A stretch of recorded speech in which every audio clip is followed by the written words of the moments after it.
So that's why. And welcome back to the Pridetime podcast. We keep saying this is like one of the second or third episodes, but like this is the first we're going to post because we finally figured out that we can only have one microphone. After being idiots for 2.5 classes and it was like an assault on your ears because like when we went back and listened to the tape, like it was like inaudible almost. It was basically like. Yeah, pretty much. I realized that they probably couldn't have heard Hey Bulldog because the mic was all the way over there. So if you guys want It's a to shame because it was so. do a little bit of a solo, Johnny? Sure. Go right ahead.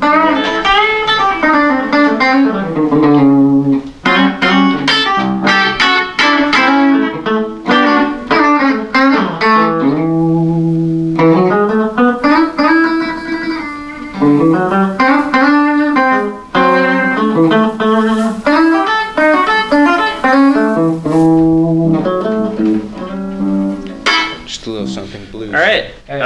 All that and more on today's episode of the podcast. Today we have our first two guests. We have Teenage Dirtbag, also known as Andrew Vega, and we have school-wide known, primarily known. No. We already introduced Teenage Dirtbag. We're introducing Sir John of Ray now. If you haven't heard about Johnny, you should by now. He's a phenomenal guitarist. He's one of us at Brian McMahon High School. He's a junior. I get that right? Yeah. You usually see him hiding away in the halls of music and/or art. Excuse me. What were we going to talk about in today's episode of the podcast? I wanted to hear a specific song from Johnny Ray, so I brought him this. All right, well, we can't spend the entire time talking and listening to music. Oh, we're going to do Album of the Week first? Give me some creep. All right, make sure you're in frame. All right, show the camera. Show the camera what the Album of the Week is. So we're going to do a segment each week on the podcast where we have an album of the week, if you would say, or music that we're listening to at this exact time. And Austin did us the pleasure of bringing in our first album of the week, which is Radiohead. Pablo Honey. Oh, yeah. What are some songs? 94, yeah. Year that never happened. This baby up. You know it's wild. You got Tom York. I heard that. It's wild. From Oxford, England. Radiohead doesn't even like. What do you call him? The Hate Creep. Song? The Hate Creep. Yeah. Was Creep on this album? Oh yeah. Second song, first side. A-side. Read it a week. You got a favorite song off the album, John? I know we were talking about it before. You like it? Well, definitely. I was telling you earlier that like I discovered Creep, the 8th grade summer coming into freshman year. It's just like it's a great time to discover it. 8th grade summer freshman. That's like the worst time to like be like sad. alive. That's like a worst. Alive, really, because The worst time to be alive. Yeah. Well, 8th grade was hard. We have a visitor. Why not? We're recording right now. Yeah. But, I mean, yeah. Unless you want to see everyone else and have everyone know that you were going to go take during our podcast. I mean, be our guest. I got a good question for you. We'll be editing that part. Yeah, let's run some. I mean, we're very happy you're here, Johnny. On this wonderful third period, we're gonna. What did you want to do? You want to ask him a little bit of questions? Yeah, Johnny, I gotta ask you a question. Yeah. This is an interesting thing. We got the singer asking his guitarist some questions. Yeah, if you don't know, Andrew and Johnny both played their part in Andrew Vega's big band on our school-wide talent show a couple weeks ago. But I heard a rumor that you guys were changing your name though. I think we are, but I think we're gonna keep that real low. Alright. Well, I've seen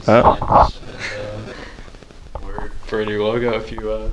I'm down. Let's do that. have you got some pre-prepared logos? I do have some pre-prepared logos. All right, a question I always wanted. Wait. We're gonna get some questions going. All right. Question I always wanted to ask you, Sir John of Ray. What's up? So I've noticed that one of your biggest influences is Stevie Ray Vaughan, and I wanted to see how like you became so infatuated with such a beautiful artist. Introduction. Beautiful question. So Beautiful question. when I was before I had an iPhone, when I was younger, I had an iPod with my dad's whole music library on the phone, and I was taking a trip up to Brooklyn with my grandparents, and I put just all his music, you know, like 1,000 songs on there.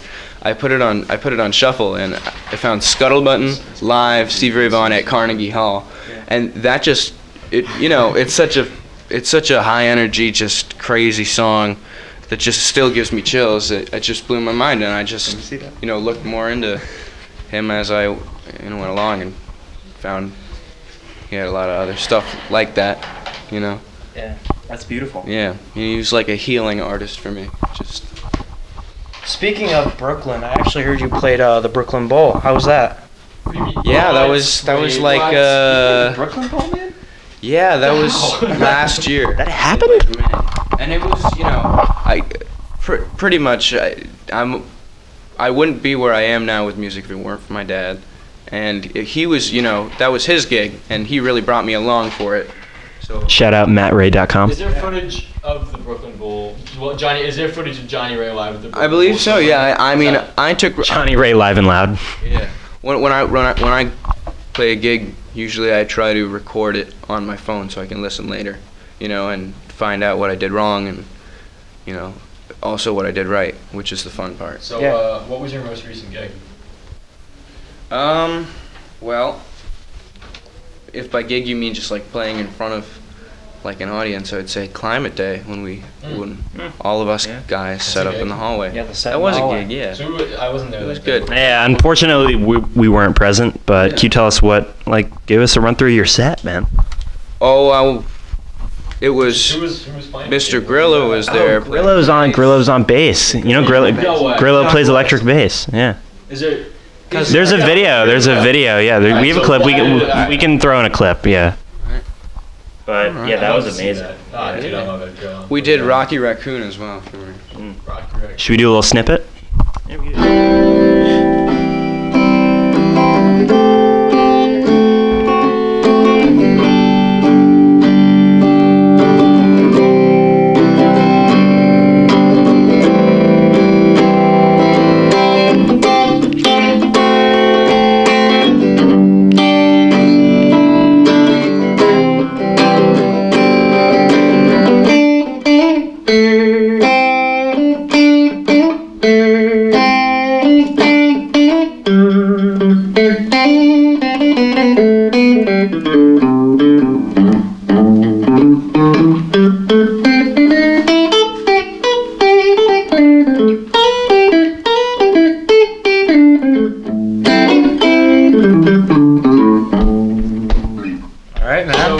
That was sick. While you were playing, that was sick, by the way.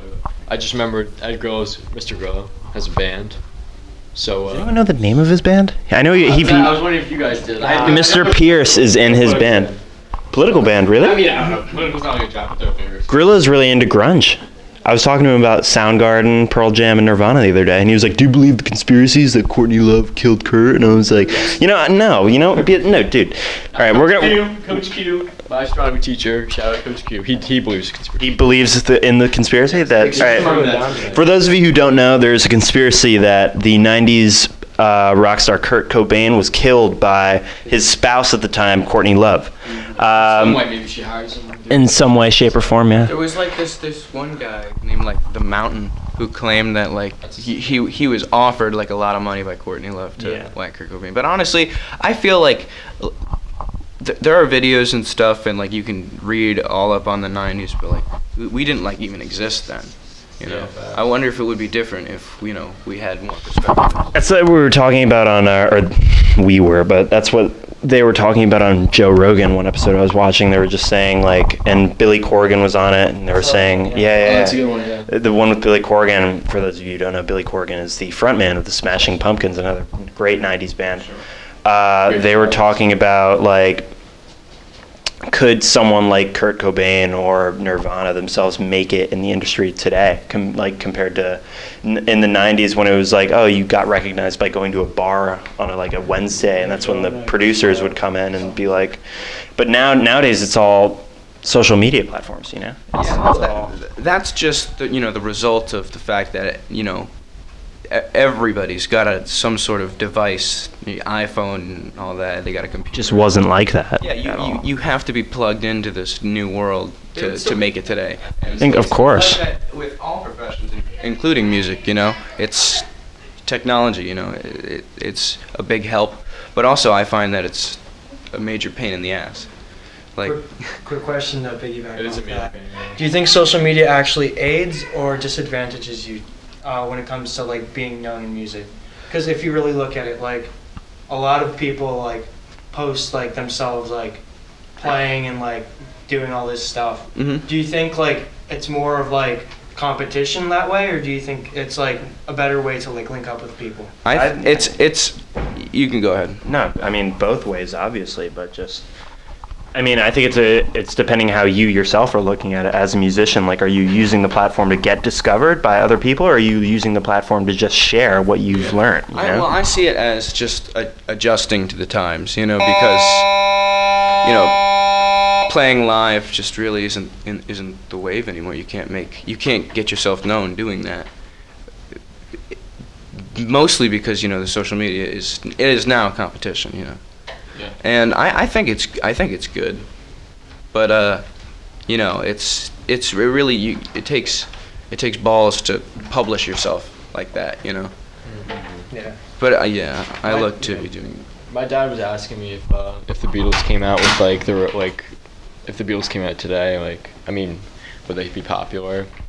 Dude, I feel like they would be. I mean, maybe not if they're like Please Me and like those albums. But if they came out with like Revolver today, I think they would. It goes hand in hand because the music is spawned from how the world is. Mm-hmm. So these are people who are part of the society that's listening to their music. So I feel like in that way, they relate to that they were able to relate to the audience better than we could. That's like. People in the back could. Tame Impala to the Beatles, but like his music's different and it just like survives today. So It's indie rock Here's that's the surviving today. but he's just like gonna hold his own. So. I mean, like, the music's always going to change. I feel like if the same thing was popular for 40 years, what's the point of living, society changes. If Juice WRLD came Yeah, out yeah. 40 years ago, would he be popular? Still? Juice WRLD. If he came out in the 70s. Dude, I don't know, because were there people like Juice No, WRLD? absolutely not. Exactly. That genre didn't even rap didn't even exist. And like thinking about like these, like not motivational, but just like these. Oh my god, the word's not coming to me. These influencers of like these generations of people. Like, think about like how John Lennon himself, as a writer and a musician, changed, or just like as a cultural icon, changed like music and like society in general. It was almost like the Beatles came to a point where they were just like a superpower, and society was feeding off of what they were doing. And they were also like, they were living by example. Like when the hippies came in, they all grew their hair out, but it was just a nice balance of them feeding off of each other, That's why the Beatles were irreplaceable, Exactly. The fact that 4 people could do that and they just so happened to all know each other. They were bigger than Jesus. Well, the other reason is that all Bigger 4 of than them were like, if Ringo fronted his own band like the Eagles, where like the drummer was a singer and he just had never met the Beatles and he did that, he probably would have been successful. If George Harrison started his own band with like just none of the other Beatles, he could have been successful. They were all that talented to be successful. But I feel like their combined talent would Yeah, they fed off each other. superpower. I mean, I'm not saying they would be And as successful. they proved that after the Beatles broke up too, because Paul McCartney made Wings, John Lennon did his own thing, Yeah. George Harrison also did his own thing, got very religious. I don't know if he had the best solo career. I think he had the best solo music. Who, George Harrison? Yeah. I believe, no. Because Paul McCartney's was like self-indulgent, and then Lennon's was just like. Wings Lennon's was was just kinda exactly what weird. Paul was. He was just this poppy sort of guy who never really left the 60s. Paul was probably the one who never- Trying to make money still trying to make money though. Still trying to make money. I mean, he was expressing himself, but I think he expressed himself, through the way the times was. Remember when he made that song with Kanye West or something? Oh yeah, Only One. That's a good song. He's definitely, he's been adapting as much as he can/could. I mean, the fact that the guy's amazing. He's still relevant today. You can't argue He still that. makes music. He dropped an album. Exactly. So I mean, Who dropped an album a couple days ago? Paul McCartney. No, The Who. Like Oh, the band The The Who, Who yeah. dropped an album. Really? Yeah. My dad got it. Said it wasn't too bad. I bet it wasn't that great. I mean, speaking of money, is it like them playing now, or are they releasing old material? No, it's like they made the music now. Oh shit. I mean, the Smashing Pumpkins released an album in 2018. I listened to a little bit of that. That was pretty good. I don't know. It's different. I don't know. It's just, it's interesting. Like the Rolling Stones, Cooper was like, "Oh, we need to go see the Rolling Stones before they all croak," because they're getting up there. I just don't know if it's worth it to go see a bunch of 70-year-olds. It's like seeing Paul McCartney now. It's kind of just like an old guy. Ringo, Like, ooh, I want to go see Ringo's band. You do that just because they are who they are. Yeah. Yeah. Done, Just say that. you know. Once in your lifetime to see And them. it's no one can argue. Even the musicians themselves won't argue that when they were younger they were in their prime. That's why they haven't been dropped in hits left and right nowadays. that would be sick. It's partially because they can't connect to the younger people will always control what's cool because Of course. And like that's their goal is to appeal to them. Paul McCartney changed his name to Lil Macca, gets some dreadlocks and face tats, starts singing about lean. No, Paul McCartney did indulge in Oh yeah. all that stuff. all those drugs. Alright, so We talked about this on our first episode, didn't we? So now that we're in the content. Yeah, there you go. Deja vu. Kicked out of the military, didn't he? It's easier For masturbating. Yeah. He's a wild man. Let me tell you something about the show. It's easier to. All right, we're back after a quick break of our camera dying. I plugged it in. We're plugged in. We're plugged in. We're plugged in. We're all plugged in. Come over here. Awesome. Let's go. Come on. All right, yeah, we're gonna get to that. All right, we're gonna get to that.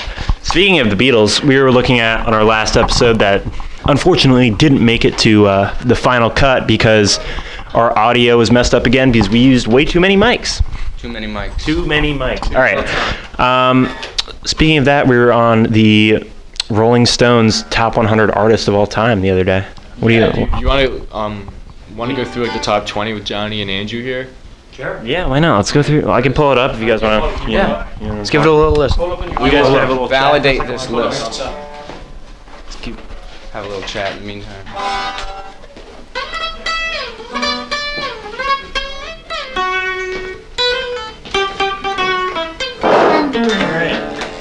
Oh, shoot rag. All right. Here we go.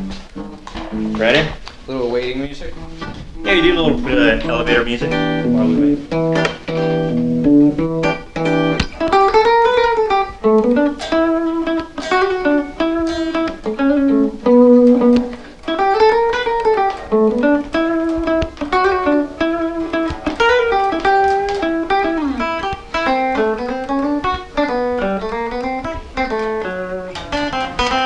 Any moment now.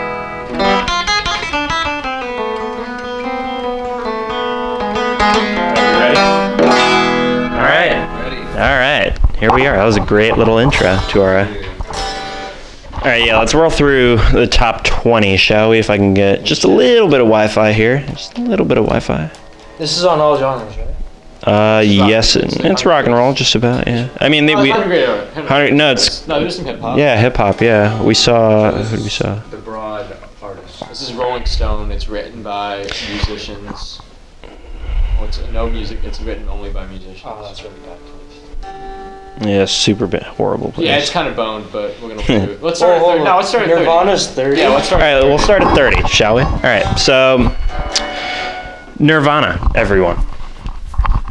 Review by Iggy Pop. First time I saw Nirvana was the Pyramid Club, a rank, a wonderful anything goes dive bar on Avenue A in New York. Did you see that? I sent you that video of them playing in New Haven, right? Yeah. In '91. Yeah, I forgot the name of the club. It used to be, what it used to be? It used to be down the street from Toad's Place, yeah. Tribute Red's playing in New Haven in February. Really? Interesting. That would be nice if I got into college by then. A nice little celebration. You could smell the talent on Kurt Cobain. That was a nice little reference to "Smells Like Teen Spirit," a song by them. You know, he didn't really like that song. They didn't. He hated that song. They all didn't like that song just because they didn't want to be known They have as. to be played. They have to play it. So if it's your number one song, you have to play it so much. Yeah. Their first album, Bleach. Can we get some one-word thoughts? Underrated. Underrated. I bought a shirt, so you know I like it. I mean, great. I love About a Girl. That was the About a Girl album. Oh yeah. I didn't know Love Bug was a cover. Yeah. Love Buzz is a cover. It's From, like, It's a Mudhoney song, I think. As well as Oh, yeah. Mudhoney's pretty good. Who Sold the World. Like a Fire. Oh yeah, that's a Bowie song. All right, let's run through 29. The Who. We just had a little bit of chat. That's pretty bold, man. I think the Who should be top 10, but I think they should be placed if higher. you're a British but- invasion band, and this is a list from Rolling Stone magazine. Read the review. It's like a panel of like 50 like musicians, like the best musicians. Nah, but the Who at 29, I disagree with that. They should be top 15, I think. Number 28, The Clash. I feel like it should be The maybe not the top Clash, 10, The Clash are but better close than to it. Because if you see how influential the Clash has been. No, the Clash should definitely Like- be top 10. They're literally the first punk band. They're fire. The Clash are, I love the Clash. First punk band. When did The Clash? Clash were, 79. 70. Oh, yeah, no, of course. They were, introduction of the punk scene, underground scene in London, and brought over Their album, to The Clash is straight up punk, and then London Calling's like kind of punk, but then they have like some like alternative sound. Yeah, it's like kind of like that's. It's like a Sublime type taste. Yeah, they're awesome. Though. Number 27, Prince.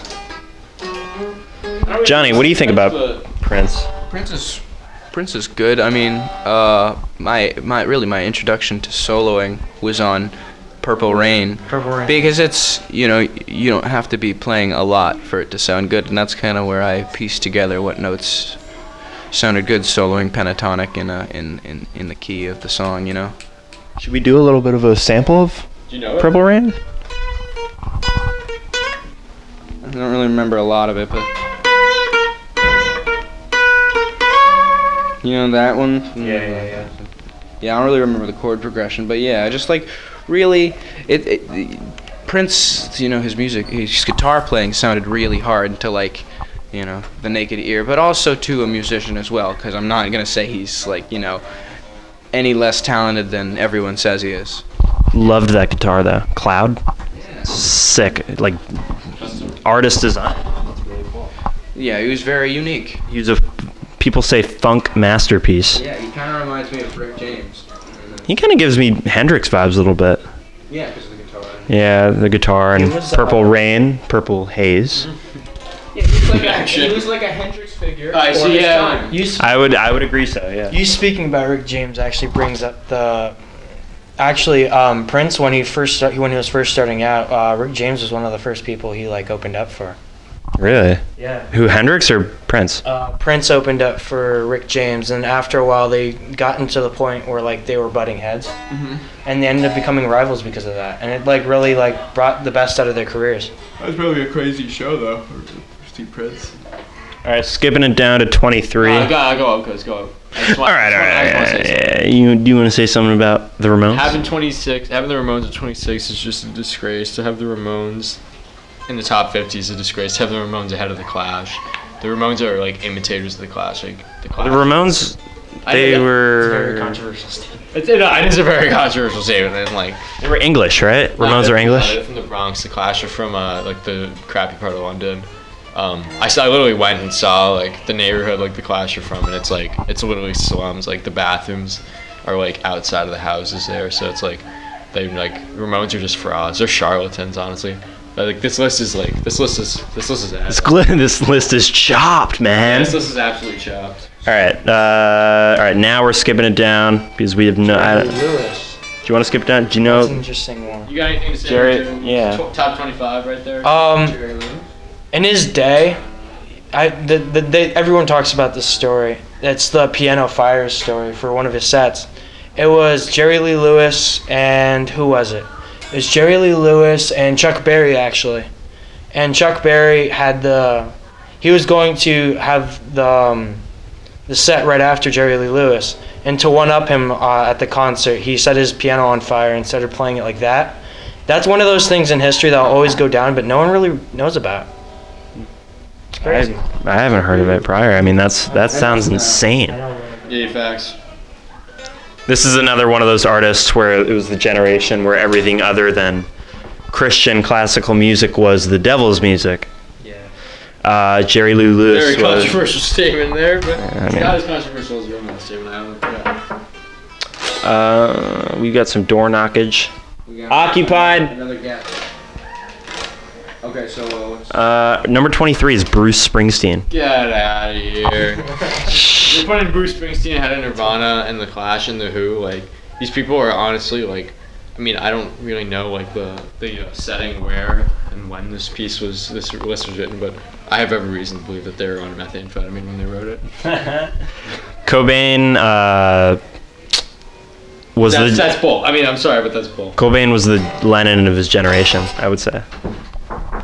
Occupied, we're filming a podcast in here.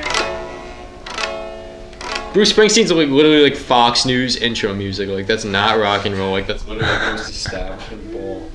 Like, Born in the USA. Here's the thing about like, not to bash Bruce Springsteen fans, but like, I'm gonna bash Bruce Springsteen fans, or Springsteen, sorry. Whatever his name is. Whatever his name is, I don't care what his name is. Born in the USA is a protest song about the Vietnam War, and yet you'll hear it at like a Trump rally or like on Fox News, like, or at a 4th of July party. Like, a lot of like a lot of people who like think they're like patriots and are like kind of morons if you're listening to that, because that's like a very anti-patriotic song. So if your drunk uncle on the 4th is like talking about Trump and he's like listening to some Bruce Springsteen, like, you should turn it off, because those two things conflict. So yeah, Nice. I don't know. How do you feel? I don't know. Anyway, number 2 to U2. We've got U2 at number 22. I mean, I like U2 because they came with the iPhone whenever you bought one. So Free music. free yeah. U2 with any iPhone, which was pretty dope. I mean, that's how I got introduced to some of their music. I mean, not necessarily my style. I always thought someone like hacked my phone when I saw that. Like, I didn't have any Apple like music stuff, and then I saw that I owned an album by U2. No, that is like, I mean, you talk about like Pearl Jam and like The Clash, like always made their concerts and their albums like very cheap, so like they were accessible to people, and they weren't like making kickbacks out of it, and that's like literally like the opposite of what like U2's like. It's like a for-profit band at this point. So Yeah, they were another one, like, they were just kind of like the introduction in their era to someone like Coldplay, who like just like kind of walked in their footsteps to some more of like an experimental rock melody rather than like this ballad sort of, or I would say like this sort of ballad style of music that they were trying to portray, I guess. Yeah. Any thoughts, John?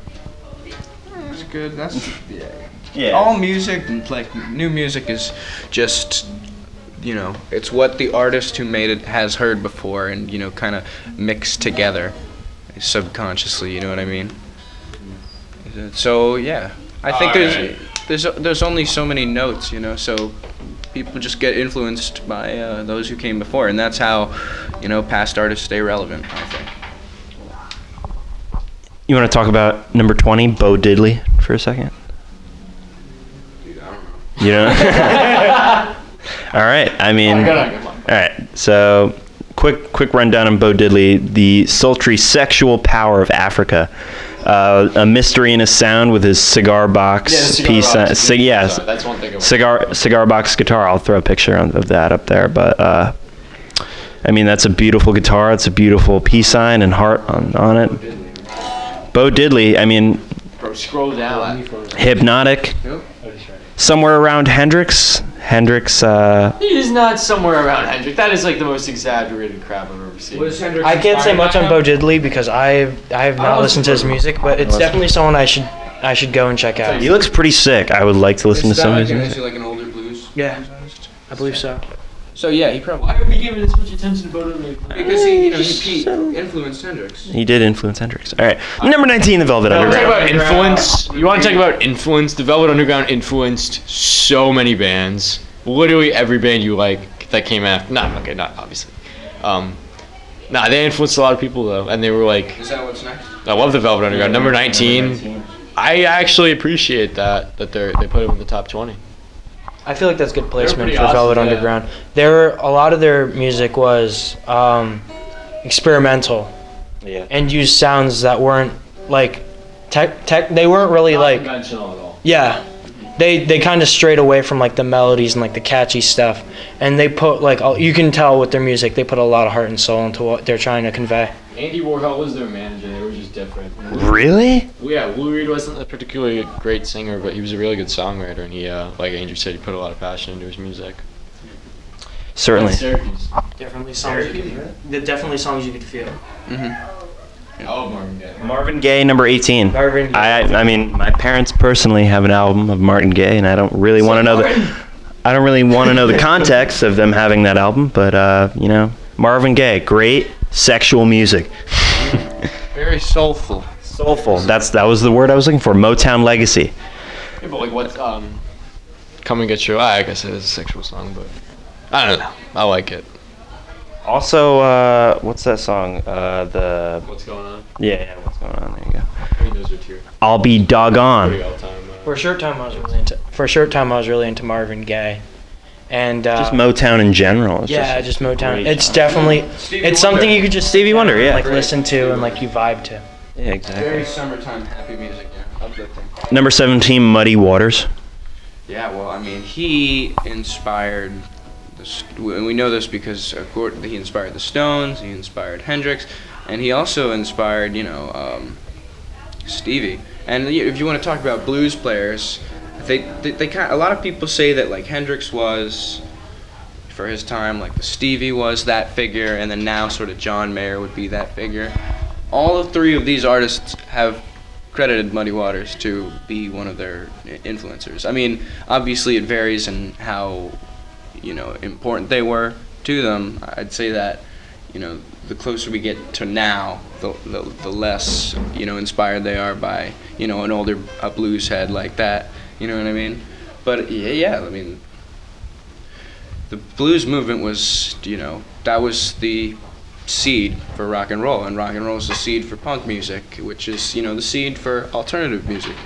And you can do a whole family tree and trace it all back to today's music if you really want to. Music? Let me tell you something. All right, but quickly, before we have a chat about My it, dad bought a map in London. I have Rough Trade Records, this big, this wide, and it's literally a map. It's the coolest thing I've ever seen. It's like 300 artists, and it's literally a map of music. It's like goes in all these directions. I'll send you a picture of it. Who and Yeah, what that led it's to. amazing. Yeah. It's That would be amazing. the four you gotta look at it. It's amazing. It's like the four biggest ones are like it's because it's alternative. It's like the Clash, Sex Pistols, Velvet Underground, and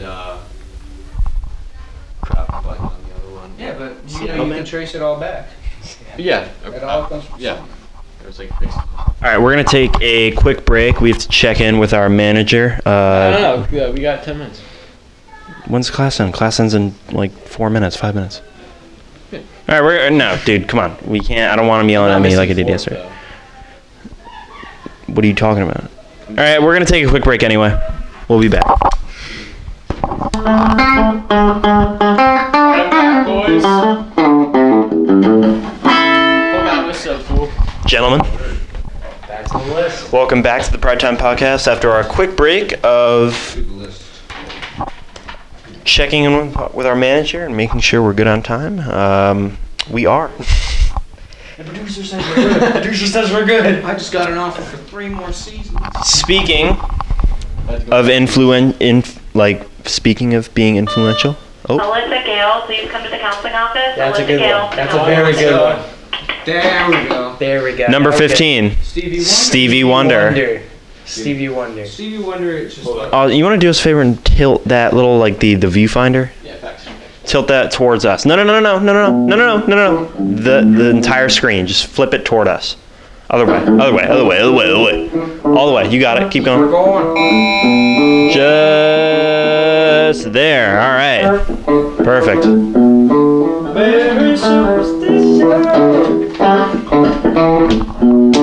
Riding on the wall.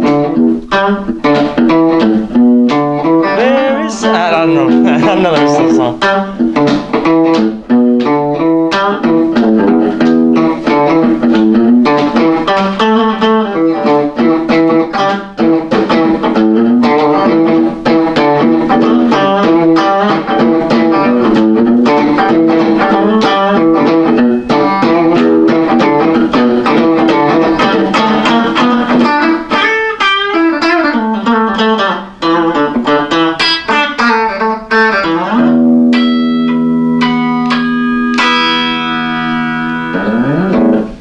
You gotta love those pinch harmonics. I love pinch harmonics. There you go. Alright, where were we? How many bells are there, man? Is there 3? right, so let's run through these. Oh, this is gonna be a good one. We gotta run through these a little quicker if you've got a 15-minute time limit. Excuse me. Number 14, written by Dave Grohl, is Led Zeppelin. Everyone, yeah. Led Zeppelin. Let me tell you something. Let me tell you something about Led Zeppelin. I read the review before this. Of all the 100 reviews, Dave Grohl wrote by far the best review when he was talking about Led Zeppelin. And We got any opinions on Dave Grohl? he seems like a nice guy. Seems like a pretty nice guy. I mean, he made it to the top as the drummer, and then he made it to the top As as the a lead, frontman. yeah. Yeah. So that takes. I mean, again, hey, that's like Paul McCartney with Wings, and I mean, was Wings that successful? well, I mean, obviously, it never successful. achieved quite the same amount of success as the Beatles. But it was a fourth of the Beatles with the crew he picked, and it really took off. My aunt is a huge Paul McCartney fan. Paul McCartney. Yeah, just Paul McCartney. Oh, it's so great. I don't care. No, I'm kidding. Keep you away from her. Yeah, facts. I mean, For her own well-being. Anyways, before we get too carried away, Led Zeppelin, Robert Plant, or as we know him, Derek DeMeglia. We should, but we can't find him. So, anyways,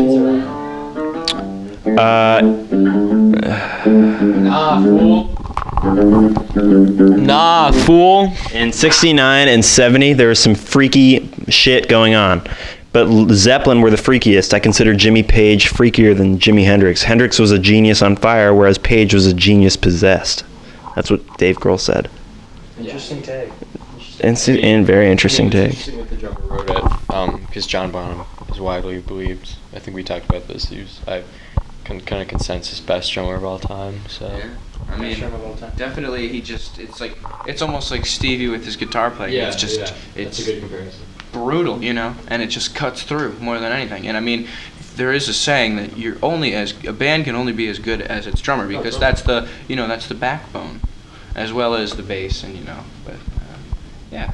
John Bonham was really good at it. John Bonham played the drums like someone who didn't know what was going to happen next, like he was teetering on the edge of a cliff. No one has come closer to that since. I don't think anyone ever will. I think he will forever be the greatest drummer of all time. You have no idea how much he influenced me. I spent years in my bedroom, literally fucking years, listening to Bonham's albums, but getting myself into a place where I would have the same instinctual direction as he had. I have John Bonham tattoos all over my body, on my wrists, my arms, my shoulders. I gave myself one when I was 15. It was 3 circles that were his insignia on the Zeppelin 4. Or is that Zeppelin? Yeah, it's Zeppelin 4, and on the front of his kick drum. That's fine. Should we do a little bit of just because it's mentioned in this article, should we do a little bit of Black Dog for our audience?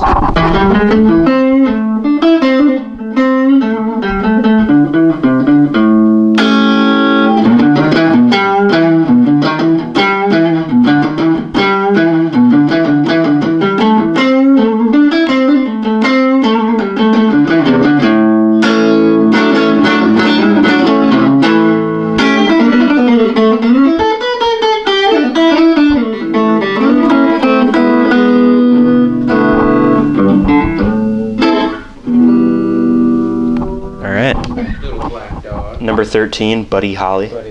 I actually have a hard time. I really want to get into Buddy Holly, but Can't do it. it's not I can't do it. It's just it's hard. The pieces that everyone knows and they reference as to his best work. I have such a hard time getting into it. Oh well, this is my take on Buddy Holly's role and why he was, or at least, his influence in the long run extends more than just in a musical aspect, because he was a white guitarist who heard the blues and it clicked for him, So I mean, he's also in my eyes sort of like a parallel to Stevie Ray Vaughan, who was growing up in Texas, and he was born in the 50s. There was still. Good afternoon, Brian McMahon High School. This is Mr. Q, Assistant Principal of the Class of 2020. In a few minutes, we will be conducting our monthly school safety drill. Oh, no. This month's drill no good. will be a shelter-in-place drill. The shelter-in-place is a response that is typically used for 2 reasons. Reason 1, in there's some type of hazardous material release Because with Republicans the failed concern mass gun control. that severely winds could blow dangerous comfortable, fumes towards everybody. the school. Another example of this is if continual smoke from a fire nearby can enter from a place such as a factory. Reason two is if there was dangerous weather events such as a severe lightning storm, high winds, or etc., we would need to shelter We in should place. include this. Now, today's scenario will be a simulated hazardous materials release. So the response is to get into a classroom and remain in that classroom and to not open the doors or windows. The goal is to seal the room and prevent airflow. The HVAC system would be shut down to prevent air being pulled into the building. Typically, a hazmat release incident is of short duration. This is a During first. shelter Is and this response, pre-recorded? shelter in place Scary. response, Yeah. the class activity can continue as usual, but no one is allowed to enter or exit the room during the duration of the drill. So what the Hazardous materials danger passes, public safety officials will notify the school leadership and we will give you the all clear. Remember, safe drills help us develop our response capability to a real world incident. Biscuits. Buenas tardes. Este es el anuncio que va a traducir Oh, en you gotta be español. kidding me. They put the Google Translate on. For lack of a better word, we're gonna take a quick break one more time for all right. Who got me?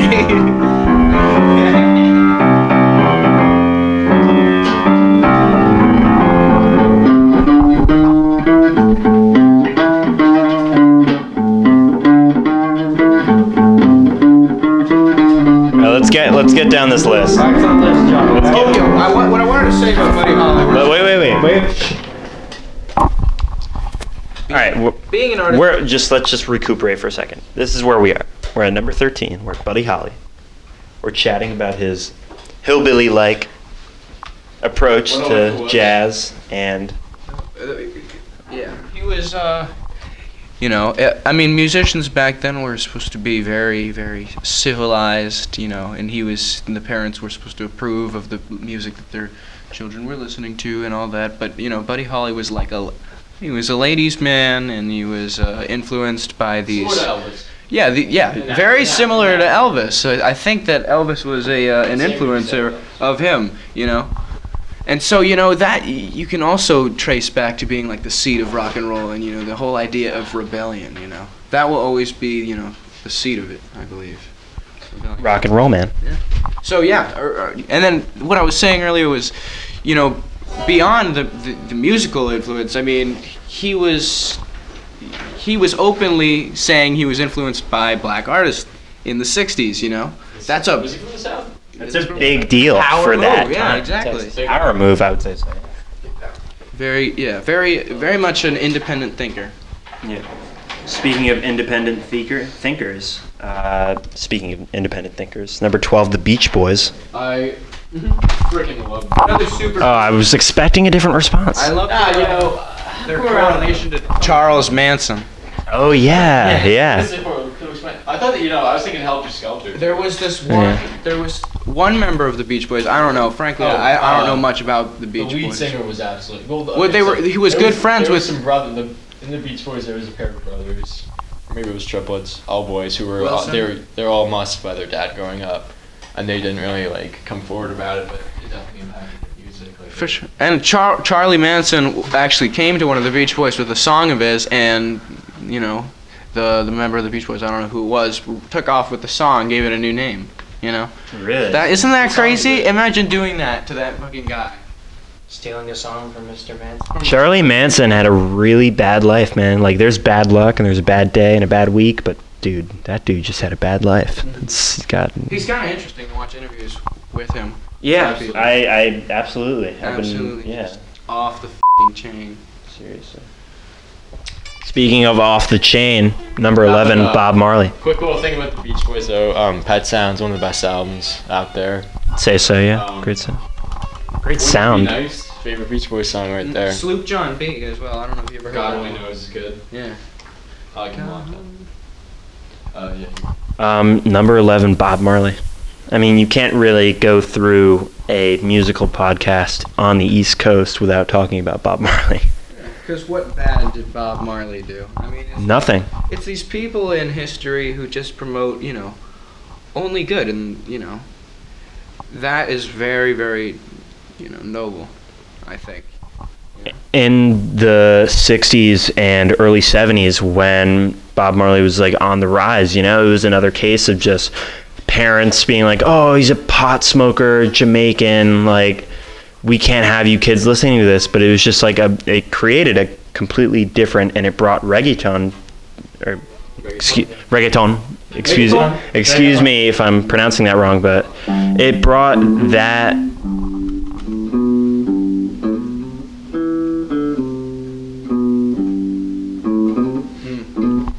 It brought this sort of reggae sound into the mainstream, and that it brought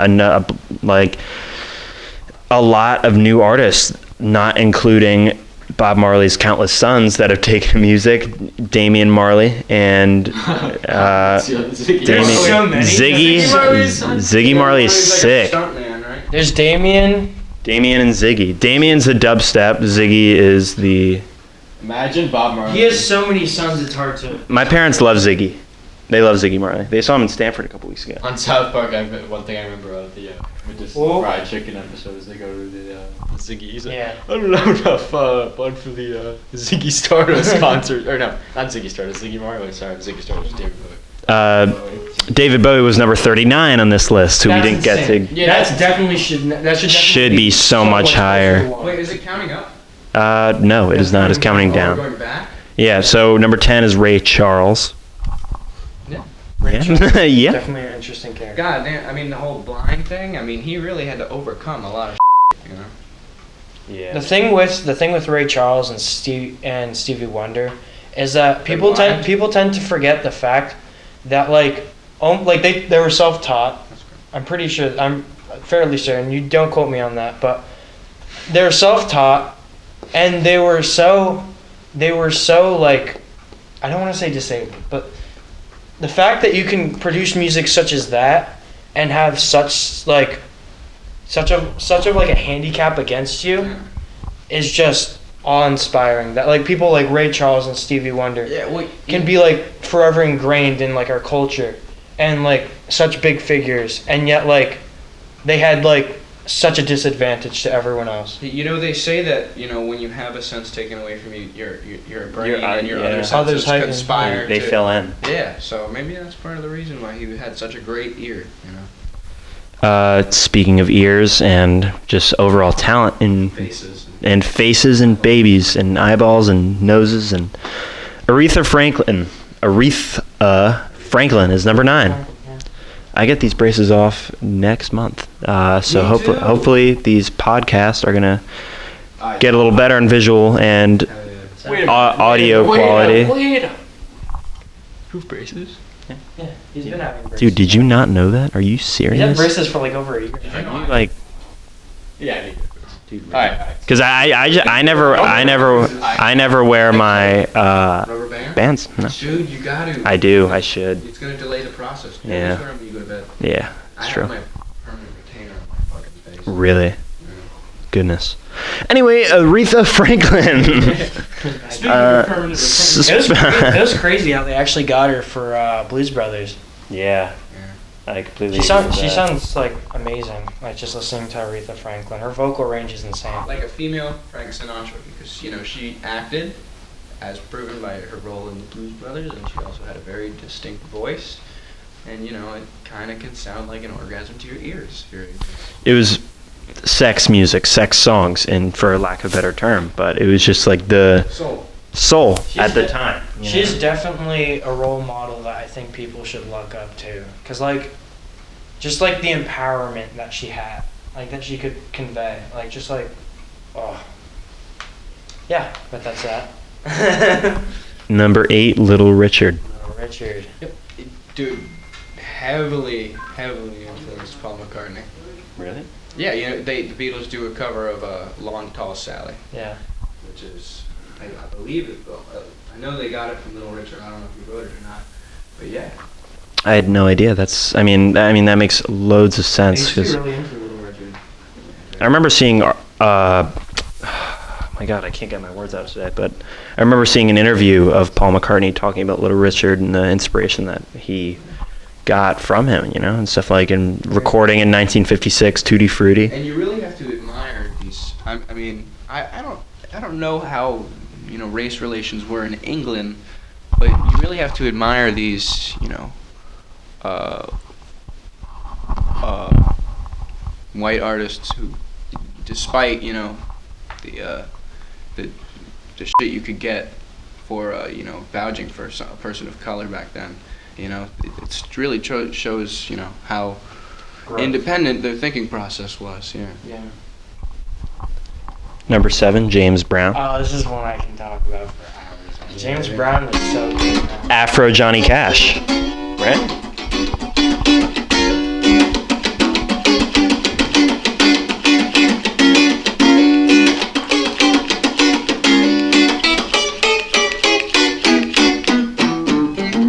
I love that. You know how to play this very original Wolf? That's a good song. That's definitely. He said that, or who wrote this? Rick Rubin said it was a sound like the Red Hot Chili Peppers meeting a 1964 concert film. Yeah, and look at that. I mean, It's an R&B and Motown artist in a time where it was more about conventional songs. James Brown's songs are not conventional. I Got You and Out of Sight. They are ultimately vehicles for unique, even bizarre grooves. funk. Funk. Funk, very funk. Speaking of funk, and you can't go through the list of 100 best artists without talking about Number 6 pick. John Mayer, who wrote this wonderful No, right, relax. Right. I'm not done with this introduction. It was by John Mayer. This review of this artist was written by the great John Mayer, who took inspiration from the great Jimi Hendrix, man. That's a big name. That's a huge name. Very big name. Extraordinary hub of music where everyone lands at some point. Every musician passes through Hendrix International Airport eventually. That's a great way to put it. Yeah, for sure, because, I feel like Hendrix felt he was confided to just guitar, and I remember hearing interviews of, his girlfriends and whatever, that he would just, lay in the bed and make sounds with his mouth, because, I went to the bed. I saw the bed. Yeah. I went to Hendrix's flat in London and I saw the bed. You're not in the shop. Oh, yeah. Talk about Hendrix. Yeah, it was a good time, man. It was pretty big Late goddamn bed. No, they don't let you lay. And, Looking back, there wasn't like a velvet rope. I could have laid in it. Who would have stopped me from laying It was a Jimi guitar Hendrix's bed. I bed? just got in the bed. Really? If I were you, I'd just. Yeah, you sent me the picture. I got me a guitar.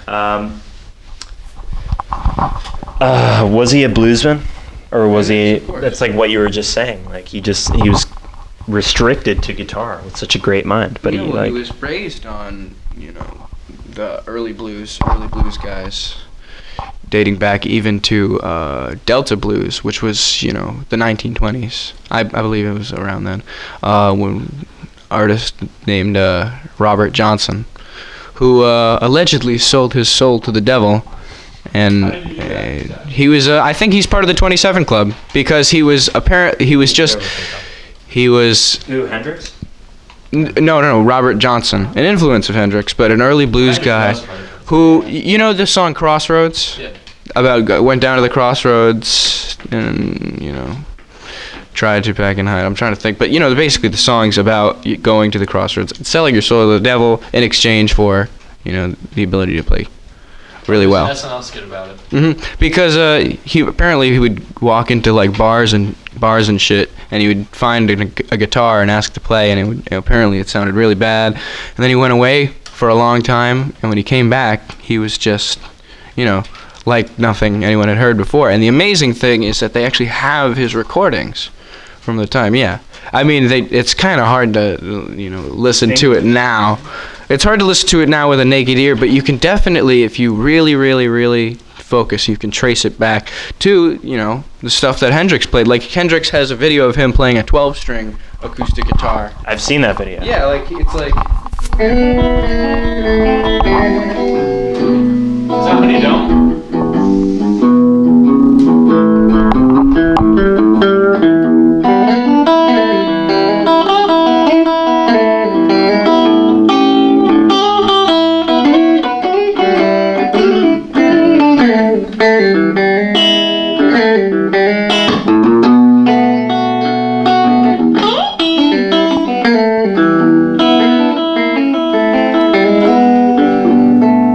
And this type of playing, where it goes from, switching from the chords to, riffs, you kind of see, a lot of people, when they first heard Robert Johnson play like that, they were like, it sounds like there's two guitars, and that's why everyone was like, there must be something going on. And I mean, can you really believe that he sold his soul to the devil? I don't know. Did you sell your soul to the devil, Johnny? No. The press is advised me not. You sold a job. Yeah. Yeah. Rest in peace, Just Say Onfroy, as well as Juice WRLD. Rest in peace, Juice WRLD. Who we got at 5 or 4? We got Chuck Berry at 5. Great. John, you good? That's all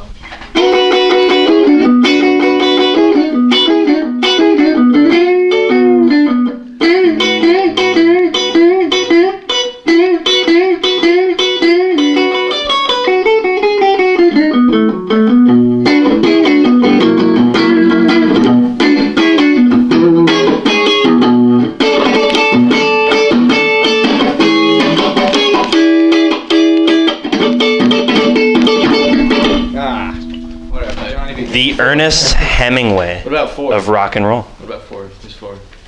The Rolling Stones Stones. are rock or 4? Yeah. number 4.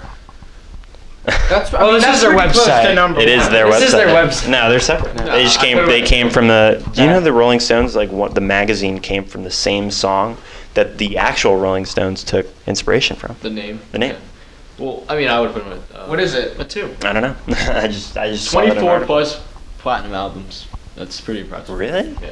Jesus. Stones? Yeah. I really don't really like Mick Jagger that much. His presence is His voice? definitely. I like his voice. His voice. I think his voice is voice is pretty pretty good. unique, I like He's listening. kind of like a. I like his energy. He's kind of like a wild card frontman, His stage Yeah, presence yeah, is Jim Morrison. insane. His stage presence was insane. Who was... Unmatched. Well, Jim Morrison was like, dude, he was just like, the king. I don't even know how to describe it. He had like a cool attitude, But yeah, he was also, crazy sometimes, getting arrested on stage and shit. Morrison? Yeah. Number 3 is Elvis Presley. The king. You know, he's actually a blonde. King of rock and roll. Really? Yeah, he dyed his hair. He had a chestnut style hair in the military. Chestnut style. Nah, he's a goat.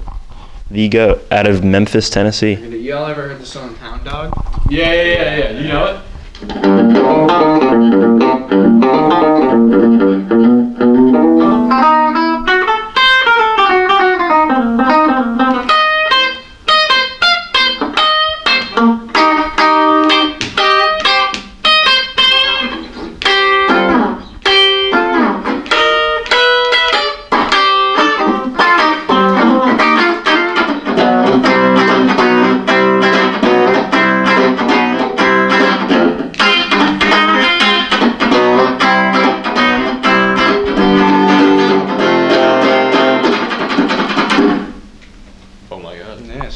That was sick, that to was- say the least. That was played on a Telecaster. Really? Very twangy sounding, like.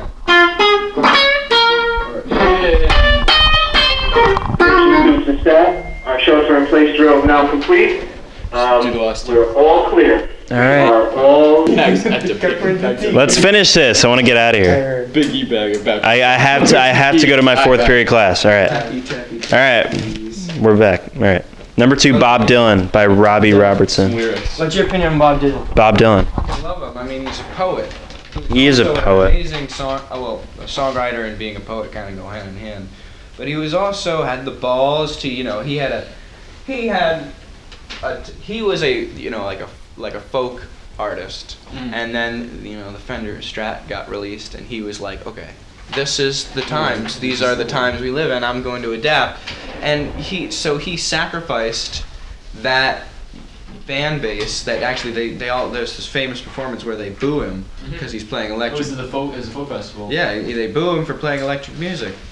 And you see that all the time, which is weird because I know we say that the culture kind of determines, you know, what's good and what's not, but time and time again you see, you know, very, very well-renowned artists getting booed, you know, early in their careers. Like Stevie Ray Vaughan played the Mantra Jazz Festival, and he was booed off the stage because he was playing blues. People considered it uneducated music. He later won a fucking Grammy for the same performance. They recorded it, booze and everything, you know, and they got a Grammy for it. So, I mean, you know, he really stuck it through, and, you know, I acknowledge him for that. You know, a lot of people were like, okay, people don't like this, I won't do that. But he was about music for himself, you know, and he was a poet. His lyrics really, they have more than one meaning, and you can kind of, they're almost like Bible verses, really. Like they tell one thing, but you can sort of see like a bigger picture, and kind of like, you know. And that was the first time you could see these types of, I would say, bands. I mean, Bob Dylan is a one-man band, but I mean, just like seeing this depth in his writing is what you were talking about. Just like seeing another layer of it is how people and bands of that time eventually went to go start writing their songs. Like when Bob Dylan met like the Beatles to say, like that was the turning point around Rubber Soul, that era. It was like that was the turning point where they started adding from going from like Please Please Me, like boppy, like kind of late 60s music to just their own thing. We're all criminals. Speaking of criminals, number one is the Beatles. The Beatles after they tried really well. Yeah. No, and fittingly, a picture. I'll put this picture up. But Unreleased track from Rubber Soul. Unreleased track from Rubber Soul. All right. Got math. All right. Do we have anything to say about the Beatles before we end this first and wonderful episode of our podcast? I'm just gonna say this about the Beatles because I hold them very dear in my heart, and I like to. Me as well. I like to imagine that I don't know all, but I know a good amount about the Beatles because since the 3rd grade or the 4th grade, it doesn't fucking matter, but I've been a huge Beatles fan because, well, I told you my dad kind of, you know, without my consent was like, we need to teach you how to like hold an instrument, hold a bass, hold a guitar. It wasn't until I found a book in my elementary school library called Who Were the Beatles that I began to like read up, you know, I read up on them, and I went home and looked up YouTube and watched their performance at Shea Stadium, the Ed Sullivan Show. Then I got, you know, Beatles Rock Band for the Wii, Oh my god. Love that game. Same exact it was game over, and then they were really, you know, I thought all of them were cool in their own sense, you know. Yeah, even Ringo to me. Do you have a favorite Beatles song? And Ringo's my favorite Beatle, by the way. Yeah, okay. Your favorite Beatles album, at least? Let me think. I'll tell you. Well, I do like Rubber Soul because I like Norwegian Wood. Have you ever heard the song Michelle? Michelle's a great song. Yeah, that one. The lyrics are in French, partially. Paul McCartney used to pretend he was French at parties, and that's what that song's about. Mm-hmm. Well, it's working, Paul. John Lennon's writing. Norwegian Wood is about the affair he had with Cynthia, or when he cheated on Cynthia Lennon. That's what it's about. Oh yeah. What, Norwegian Wood? Yeah. I don't know that. That's too bad. Yeah, I also really like the White Album. Obviously, their collaboration with Eric Clapton on My Guitar Gently Weeps is just so emotional. Like it's almost like you can hear Clapton singing when he plays that guitar along with them. I'm actually really surprised that Queen wasn't on the list at all. Oh, they were. farther down. Yeah, they're up farther Yeah, we just down. started at top 30. There's 100. Well, we can. I'll send you the full list. Yeah, we can go over it another day. Radiohead is Our album of the week. our album of the week. Check mine out. All right. Tune in next week for our next episode. Definitely have the CDs. Your parents definitely know what that album Or is. your weird cousin. or your weird cousin, but he's not that weird. You just have to get to know him. Pretty chill after you listen. He is pretty chill. I don't hear Actually. who got. All right, now we. All right, so now we gotta do that. All right, so just. All right, let's just cut. All right, do you want to? So we want to thank Johnny Ray and Teenage Dirtbag. Yeah, we'd like to thank you guys for stopping by. Thank you so much. Anytime. Expect some pretty awesome stuff coming from them in the future. Definitely down link again. Yeah, we'll have him on the show again. Can I have on the show again? It's been real. It's been super real. Well, thank you, and we'll see you guys next week. Thank you and good night. Good night. Peace and love. Peace and love. Ooh.